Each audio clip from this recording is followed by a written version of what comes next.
سڵاو خۆشەویستان، سڵاو کوردستان، سڵاو هونەردۆستان. ئەم شەو جێ ئاماژێ بڵێم ئاهەنگێکی خەنجیلانەمان پێگەیناوە. ئەم ئاهەنگە ئەم دانیشتنە ئەم کۆڕە بەڕێوە دەچێت بە سەرپەرشتی برازێتە خۆشەویستم کاکە ڕێبواری حەسەن دیسکۆی خۆشەویست. ئەم ئاهەنگە بەڕێوە دەچێت بە بۆنەی گەڕانەوەی ئەرکانی حەسەن دیسکۆی خۆشەویست لە وڵاتی بەریتانیا گەڕانەوەی بۆ کوردستان. بەخێر بێ سەرسەرم سەرچاوان ئاودانت کردەوە برای من.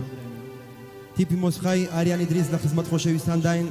ئەوانگەمان بۆ دەڕازێنەوە بە دەست و پەنجە زێڕینی حاسب ئۆرجی دڵاوێن کاکە بارزان مستەفای خۆشەویست، حاسب سازی ئوستاز ناودار کاکە ڕێبواری سازی خۆشەویست. برای بچووچتان وەک ڕێیانگرێک لە هونەر ئاریان ئیدریس لە خزمەت خۆشەویستان داین. ئەرچی کامێرەوان جێ ئاماژە بڵێم دەکەوێتە ئەستۆی برای زێدە خۆشەویستم کاکە هەڵمەتمەدچی خۆشەویست، کاری دیزاین و فۆتۆگراف کاکە مەندە دیزاینی خۆشەویست. بەخێر بێن سەرچاوان. سڵاو لە بەندی کوردی هەڵمەتجان.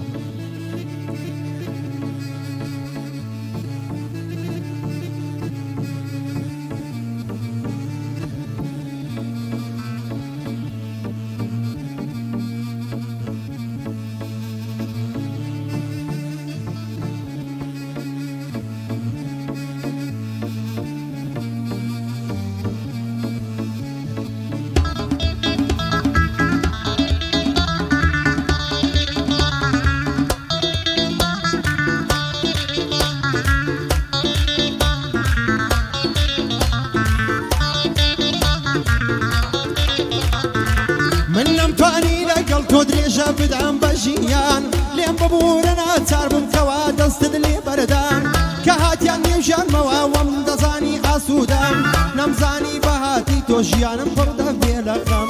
هەوری ئاسمانی بەختم بەم شێوە دەبێتە تەم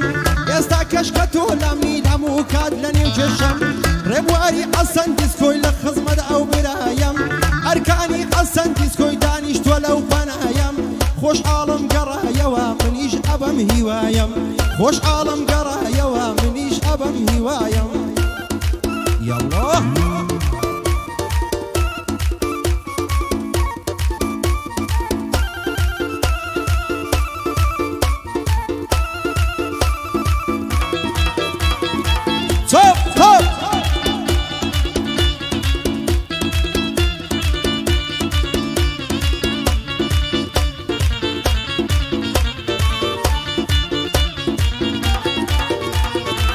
ساقي ام شو دالفرم ورا بوم بركب يالا ساقي ام شو دالفرم ورا بوم بركب يالا دوري دوستو عزيز اخوايا كي اما علا دوري دوستو عزيز اخوايا كي اما علا لا يكتر دابراوين او ما ويتن صالا جيان بوتي بروي من اوك بركوستو تالا كستينا قابا شابو او جيانا او دالا رودك دهر خوشی به ایمالا شکری شامم بو بین لزگرم دانی تالا شکری شامم بو بین لزارم شیطالا اوی من قدینو سمرنجی دو تاوی کالا جیان بوتی بروی من نیتی یک توز او دالا خمبر و چی گردو مالا من بوتا بدالا بندی که کرم وارا برزن ببن مالا ارکانی حسن دیسکوی آریان بتو خوش حالا لخزمت یادا همه برزن ببن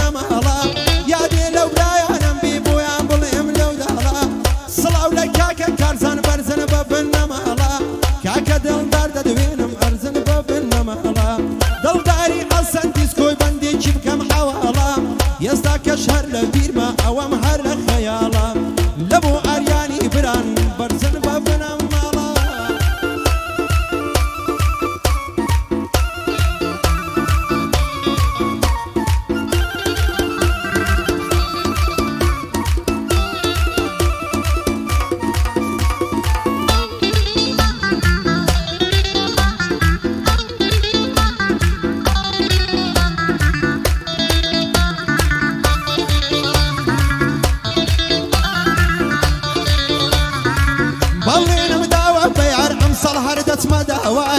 بەڵێنم داوە بەیار ئەمساڵ هەردەت مەداوای دەیکەم بە بووکی ماڵم بۆ خۆم دەبم بەزاوای لە ڕۆژی ئاهەنگەکەی جوان دەوەستم لە پەنای هونەرمەندە بانگ دەکەم لەگەڵ فرقە و مۆسیقای هونەرمەندە دەیێنم لەگەڵ فرقە و مۆسیقای گوێی عالەم بێکەڕ بکەن لەگەڵ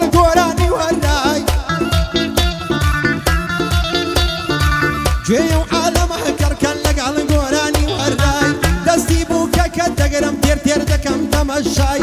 لەبەر چاوی گشت دنیا با بکەن شای و سەمای کاتێ ئاهەنگتەوە بوو بۆ ماڵێ بە ئیزنی خوای دەڵێم عەشقە گوتوە دەڵێم عەشقە جوانەکەم شکر خودا بە منی دای لە ناو شکۆی دڵی من ئەتۆ خاوەنی ئاغای دڵمان بە یەکتر بەستە هەتاکو بژیم دنیای دڵمان بە یەکتر بەستە هەتا بژیم لە دنیای ئەو گۆرانیە تایبەتە بەندێ دەڵێم باوای بۆ مەحەممەد شێخانی تۆ بۆ ئەریانی برای بۆ کارزان شێخانی ئادانیشتومە لە پەنای ڕۆمی مەحەممەد عازی دەزانم ئەتۆ ئازای ئەریانی لە خزمەتدا بەندێ دەڵێم باوای سڵاو لە عەلی شێخانی دەڵێ مەیلی وێت نەدای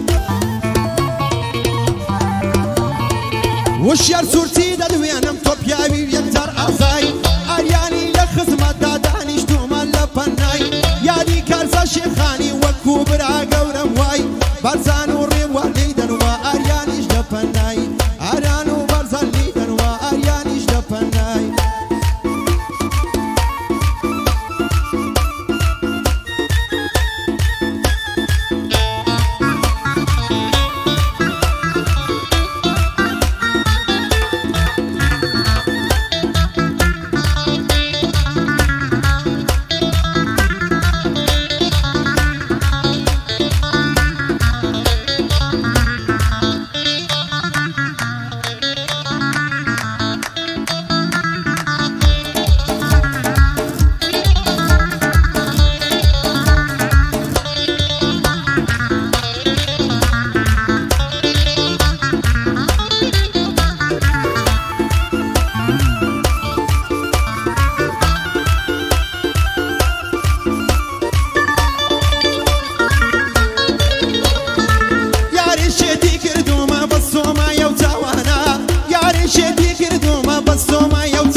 ئیسماعیل شێخانی بڵێم مازەکەم ئەو چاوانە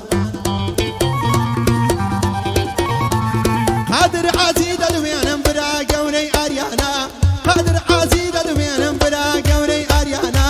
بۆ بڕوە بەریتانی ماز دەکەم ئەو چاوانە سەڵاو عەلا و قورئانە دەوڕۆڵە قارەمانە لە بۆ وریە شێخانی ساوا شێخانیانە لە بۆ وریە شێخانی لە بۆ هەرچی شێخانە سەردار شێخانی خۆش بێ ماز دەکەم ئەو چاوانە ئەو گۆرانیەی بۆ دەڵێم سەڵاو عەلا و دۆستانە چاوم دابەتی بڵێم چاوم خاڵم بەرزانە لە بۆ بەرزە شێخانی برا گەورەی ئاریانە ئەرکانی حەسەن دیسکۆی ئەو ڕۆڵە قارەمانە لە بەریتانیا هاتوو ئێستا لە کوردستانە بەو پەڕی شانازیەوە ئاریان لایوان میوانە بنە ماڵێکی مەردن ئەو ڕۆ لەم کوردستانە